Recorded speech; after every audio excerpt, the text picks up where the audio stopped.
भीषण सामुद्रिक झड़र रूप नहीं पारे बात्या। दक्षिण पूर्व बंगोपसागर में सृष्टि हो सारी माड़ी आसुची भयंकर बात्या। सृष्टि हो पारे अति भीषण सामुद्रिक झड़।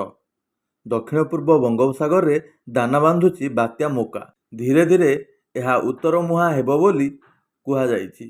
हेले यह केउं आड़कू जीव ओ केउं आड़े माड़िबो, एहार गतिपथ केमिति रहिबो, एही समय रे एहार तीव्रता केते रहिबो ओ बात्या मोका केउंठी स्थलभाग छुईब, पाणीपाग रे हेबो कि परिवर्तन। भीषण सामुद्रिक झड़र रूप नेलानी बात्या। आसंतु नजर पकाइबा संपूर्ण खबर उपरे।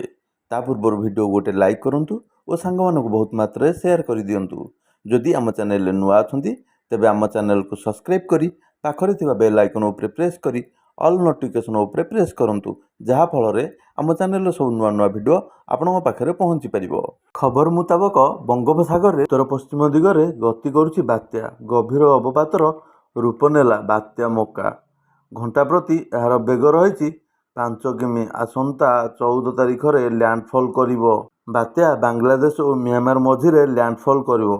उत्तर पश्चिम दिगरे गति करिवो एही बात्या।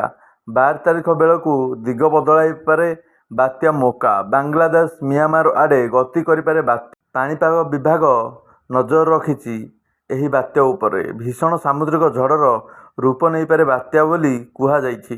जेहेतु दक्षिण पूर्व बंगोपसागर रे सृष्टि होउछि, आसंता काली अवपात होई बात्यार रूप नेबार आशंका अछि। तापरे धीरे धीरे चित्र सामना को आसिबो। आईएमडी सूचना देइछन्ति 12 तारिख रे बात्या दिग बदलाई पारिबो। पाणीपाग विभाग पूर्वानुमान करिछि गतकाली अवपात होइथिला, आजि गभीर अवपात रे परिणत होइछि एवं आजि संध्या सुधा ताहा अधिक घनीभूत होई दक्षिण पूर्व बंगोपसागर और अंडमान सागर निकटवर्ती अंचल रे एक बात्यार रूप नेब। यह प्रथमे उत्तर पश्चिम दिगरे गति करिवो एवं परवर्ती समय रे उत्तर पश्चिम दिगरे गति करिवो। 12 तारिख बेलकू यार दिग बदलाइबो।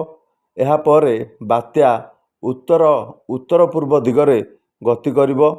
म्यांमार और बांग्लादेश मझिरे लैंडफॉल करिवो। 14 तारिख अपराह्न बेलकू जदि बात्यार तीव्रता कथा कहिबा ताहा आज राति भितरे प्रथमे घनीभूत होई सामुद्रिक झड़ और परे भीषण सामुद्रिक झड़ एवं तापरे अति भीषण सामुद्रिक झड़ अर्थात भेरी सीवियर साइक्लोन रूप नेब एवं धीरे धीरे गति करिवो। तापरे यह लैंडफॉल करने लागिबो। एही समय रे पवनर बेग 120 रु 130 किमी बेगरे रहिबो बोली जहा अनुमान करिछि आंचलिक पाणीपाग विज्ञान। तेणु एही बात्या बहुत शक्तिशाली हेबो एवं एहार प्रभाव अधिक रहिबो बोली जहा अनुमान करा जाउछि। समस्तଙ୍କ नजर थिला जे बात्या केबे लैंडफॉल करिवो। एबे एहा स्पष्ट होई सारिछि बा जणा पड़िछि बात्या शनिवार किंबा रविवार दिन लैंडफॉल करिवो बा स्थलभाग छुईबो। आसंता 12 रे दिग बदलाइबो बात्या मोका। भेरी सीवियर साइक्लोनिक रूप नेब बात्या। एही समय रे प्राय घंटा प्रति बेग 120 किमी बेग रहिबो पवनर बोली पूर्वानुमान करा जाउछि। एहार प्रभाव ओडिशा समेत पूर्व तटीय राज्य उपरे पड़ी न पारे बोली ए कथा कुहा जाइछि बा आईएमडी ए कथा कहिसंती। दक्षिण पूर्व बंगोपसागर रे एवं दक्षिण अंडमान सागर निकटवर्ती द्वीपपुंज अंचल रे प्रबल झड़ वर्षा पवन सहित समुद्र जोर अशांत रही पारे। ए सबु अंचल सहित अंडमान निकोबर द्वीपपुंज अंचल रे आसंता 5 दिन पई समुद्र माछ धरा ठारू आरंभ करी जहाज चलाचल उपरे रोक लगा जाइछि।